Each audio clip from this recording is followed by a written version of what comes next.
Baik pemirsa Lentera Islam, terima kasih masih setia dalam program Lentera Islam, mengkaji Islam untuk kehidupan yang lebih sempurna. Masya Allah, tadi kita masih membahas soal mukjizat Nabi Muhammad, dan sekarang kita lanjut Habib pembicaraan kita tadi, yang masih berkaitan dengan mukjizat Nabi. Ya. Silakan dilanjut.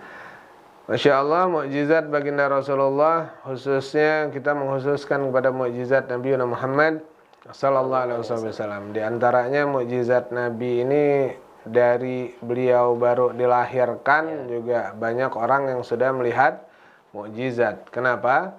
Karena ketika Rasulullah Sallallahu Alaihi Wasallam lahir, di dalam kitab Maulid Ad-Dibai disebutkan walam tazal tara anwa'an min fahrihi wa fadlih ila nihayati tamami hamlih falam astadu bihatal kubisni rabbil halak wa du'atil habiba Sallallahu Alaihi Wasallam.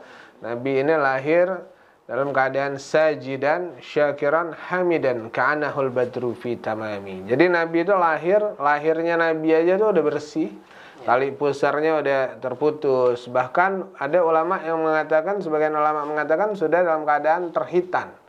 Dan tidak ada darah-darah yang menempel di tubuh bayinya Nabi Muhammad Sallallahu Alaihi Wasallam. Artinya dari lahirnya aja Allah Subhanahu wa taala telah memberikan mukjizat kepada baginda Rasulullah Sallallahu Alaihi Wasallam. Beliau lahir dalam keadaan yatim, ayahnya wafat ketika 2 bulan beliau berada di dalam kandungan, dan mukjizat Nabi di waktu kecil ini banyak.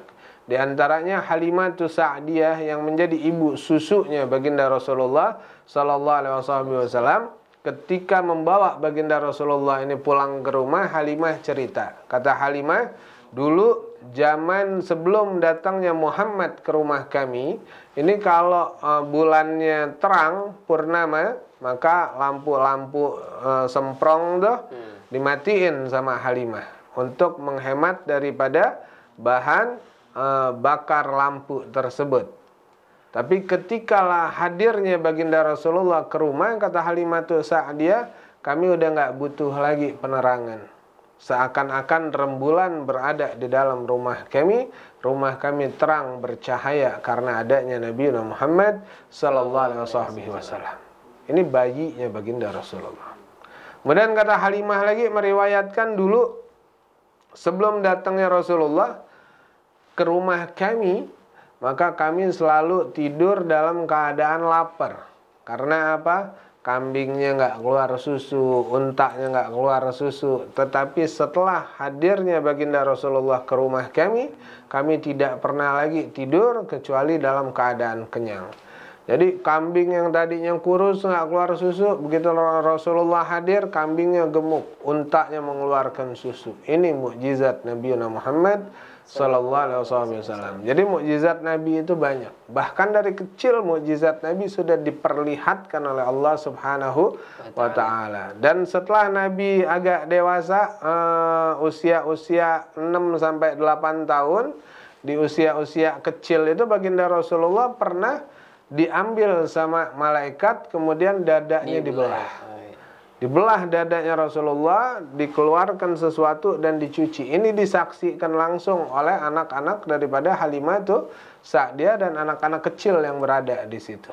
Jadi mukjizat baginda Rasulullah itu dari kecil sudah ditunjukkan oleh Allah Subhanahu wa taala. Dan luar biasa, ada mukjizat Nabi yang masyhur, di antaranya ada orang yang pernah memotong tangannya karena menyesal telah memukul baginda Rasulullah. Tangannya dipotong nih. Terus dia keliling, lari untuk mencari Rasulullah hanya untuk melihat mukjizat baginda Rasul. Dia tanya, "Ya Muhammad, seandainya engkau betul seorang Rasul, engkau betul seorang Nabi, coba perlihatkan mukjizat. Nih tangan saya ini udah saya potong nih. Gimana caranya tangan saya bisa kembali lagi?"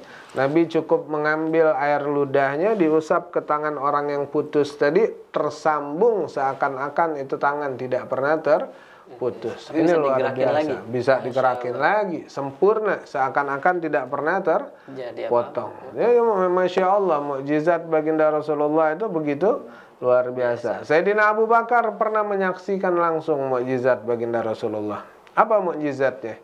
ketika mereka berada di dalam Gua Sur pada saat mereka akan hijrah, ini kaki Sayyidina Abu Bakar As-Siddiq digigit oleh ular. Kemudian Sayyidina Abu Bakar kesakitan, takut bisanya nanti menyebar ke seluruh tubuh. Kemudian pas Rasulullah bangun ditanya, "Kenapa engkau nangis ya Abu Bakar?" "Ini ya Rasulullah, kaki saya digigit ular." Dilihat oleh Rasulullah, diambil kembali air ludahnya Nabi, diusap ke kaki Sayyidina Abu Bakar, seketika lukanya hilang, seakan-akan tidak pernah digigit oleh ular. Ini baru ludahnya baginda Rasulullah sallallahu alaihi wasallam. Bahkan ada sumur kering diludahin sama Nabi, itu airnya berlimpah. Karena mukjizat baginda Rasulullah sallallahu alaihi wasallam. Begitu banyak mukjizat yang Allah Subhanahu wa taala berikan kepada baginda Rasulullah. Para sahabat nih, seandainya Nabi ngambil daripada wudhu, itu tidak pernah air wudhunya Nabi sampai ke tanah, melainkan semua berada di tangan para sahabat. Untuk apa sahabat ngambil keringatnya baginda Rasulullah? Untuk mereka jadikan minyak wangi.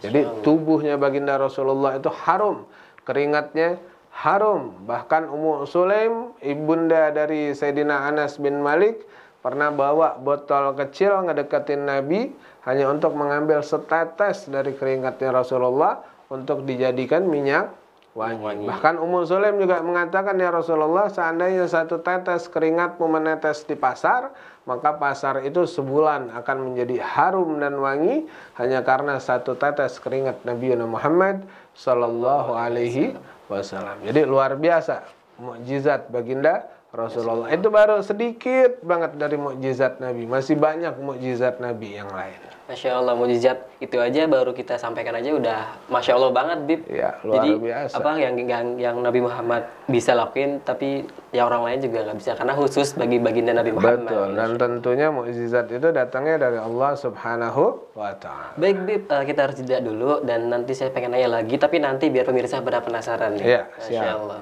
Baik, pemirsa Lentera Islam dimanapun Anda berada, kita lanjut pembicaraan kita tentang mukjizat Nabi Muhammad SAW. Setelah yang satu ini, jangan kemana-mana, tetap dalam Lentera Islam, mengkaji Islam untuk kehidupan yang lebih sempurna.